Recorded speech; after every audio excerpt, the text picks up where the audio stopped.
এত পরিচারক পরিচারিকা ছিল, এখন কুসুম ছাড়া আর কেউ কাজ করে না। জি বাংলার জনপ্রিয় ধারাবাহিক কুসুমের নতুন প্রোমো দেখে দর্শকরা ক্ষোভে ফুঁসছেন।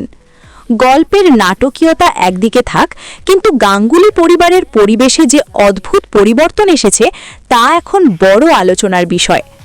শুরুর দিকে বাড়িটাকে দেখানো হয়েছিল বিশাল অভিজাত পরিবার হিসেবে, যেখানে অসংখ্য কর্মচারী যাতায়াত করত। কিন্তু এখনকার পর্বে দেখা যাচ্ছে রান্না থেকে সাজানো পর্যন্ত সব কাজ যেন কুসুমের একার দায়িত্ব। দর্শকরা মজা করে লিখছেন, ইন্দ্রাণী গাঙ্গুলি কি বাকিদের চিরদিনের জন্য ছুটিতে পাঠিয়ে দিয়েছেন? কুসুম আয়ুষ্মানের ভুল বোঝাবুঝি দর্শকদের বিভ্রান্ত করছে। বিজ্ঞাপনের শুটে আয়ুষ্মান সিঁদুর পরানোর দৃশ্যকে কুসুম সত্যি বলে ধরে নিয়েছে। আয়ুষ্মান যতই বোঝানোর চেষ্টা করুক, কুসুম বিশ্বাস করছে না। এই আচরণকে অনেকেই অস্বাভাবিক মনে করলেও ধারাবাহিক এগিয়ে যাচ্ছে নিজের গতিতে। দর্শকদের প্রতিক্রিয়া, এত ঐতিহ্যশালী সমৃদ্ধ পরিবারের এমন দুরবস্থা কেন? বড় বাড়িতে কাজকর্ম একজনই করছে, এটা বিশ্বাসযোগ্য নয়।